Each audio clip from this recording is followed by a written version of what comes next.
आज का टॉपिक्स है related to symbol, related to symbol, related to symbol.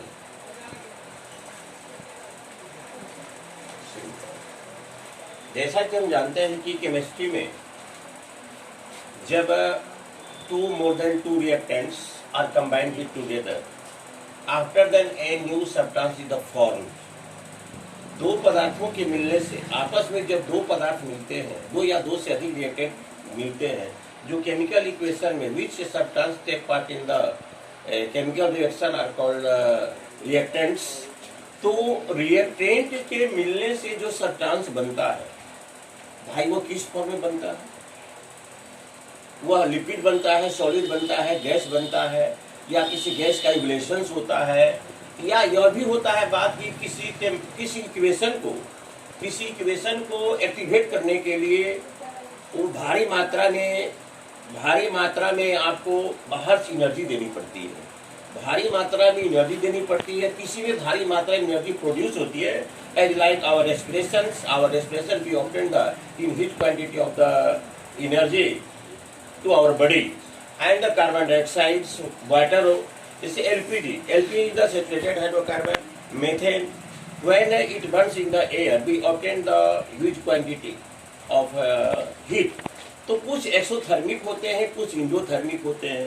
किसी को जलाने के लिए बाहर से उष्मा देने की आवश्यकता पड़ती है और कोई जलकर भारी मात्रा में उष्मा देता है। तो डियर स्टूडेंट्स, इस सिंबल को हम लोग कैसे दिखाएंगे आपको केमिकल इक्वेशंस में, ये सबसे इम्पोर्टेंस है। जब तक आप इंडिकेटर नहीं देंगे तब तक एग्जामिनर्स आपका ये नहीं समझेगा जो प्रोडक्ट बनकर जो तैयार हुआ है विद्यार्थी का क्या कहना है, लिक्विड में है कि गैस में है कि एक्वा सॉल्यूशन में है, या आपका हाइड्रोजन गैस प्रोड्यूस हो रहा है, या डाउनवार्ड में या प्रेसिपिटेट बन रहा है। तो सबसे पहले देखिए, एस जो होता है, S indicator of solid, S जो होता है वह सॉलिड का इंडिकेटर होता है।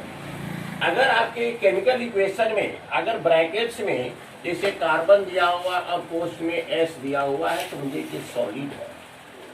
नेक्स्ट नंबर में है एल जो है, यह इंडिकेट करता है indicator of liquid, indicator of, ये आपका हुआ लिक्विड।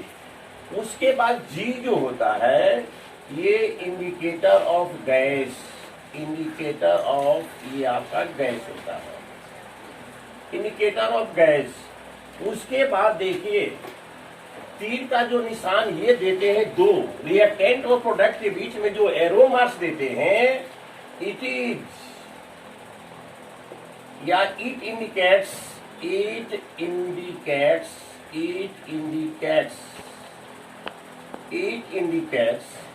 irreversible। कहने का मतलब है अनुत्क्रमणीय अभिक्रिया, मानी जो प्रोडक्ट बन चुका उस प्रोडक्ट से पुनः रिएक्टेंट बनाना संभव नहीं है। इसको कहते हैं इरेवर्सेबल, अनुत्क्रमणीय। जैसे C+O2, तीर का निशान CO2 प्लस हीट, इस कार्बन डाइऑक्साइड से पुनः इस फ्यूल को बनाना संभव नहीं है और पुनः ऑक्सीजन को प्राप्त करना संभव नहीं है। कार्बन डाइऑक्साइड ये एक प्रकार का पोल्यूटेंट सब्सटेंसेस हुआ, इसे पुनः फ्री फॉर्म में लाना संभव नहीं है। कार्बन ऑक्सीजन को पुनः सेपरेट करना संभव नहीं है, क्योंकि डस्ट के रूप में, एसएस के रूप में या वोलेटाइल सब्सटेंस के रूप में यह निकल गया। तो कार्बन ऑक्सीजन से संयोग करके कार्बन डाइऑक्साइड, इसको कहते हैं इरेवर्सेबल। पुनः इसको रिएक्टेंट में नहीं हम ला पाएंगे, पुनः इसको हम फ्री फॉर्म में नहीं ला पाएंगे। कुछ ऐसी अभिक्रियाएं होती है जो कि आपका वर्सेबल्स होती है, वर्सेबल। इसको कहते हैं उत्क्रमणीय, दोनों दिशाओं में चलने वाली, उत्क्रमणीय दोनों दिशाओं में चलने वाली। ये दोनों दिशाओं में, रिएक्टेंट से प्रोडक्ट, प्रोडक्ट से reactant, B obtained reactant from the product, also be obtained reactant from product, product from reactants.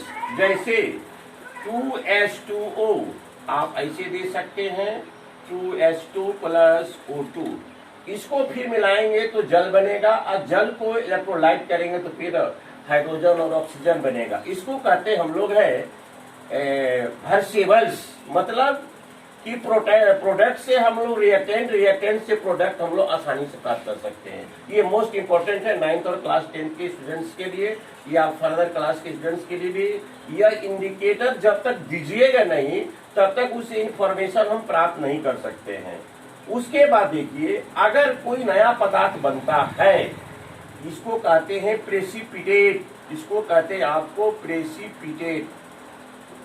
अगर कोई नया सब्सटेंस प्रोडक्ट होता है उसको प्रेसिपिटेट, जो सॉलिड सब्सटेंस नया सब्सटेंस, उसको कहते हैं प्रेसिपिटेट का निशान।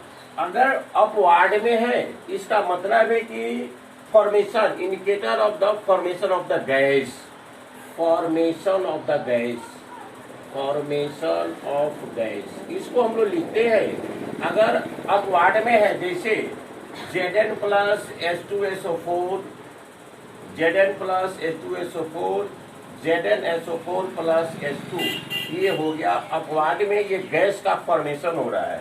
जिंक सल्फेट ये डिलीटेड एसिड से रिएक्ट करने के बाद हाइड्रोजन को डिस्प्लेसमेंट कर देता है, because Zn is more reactive than hydrogen.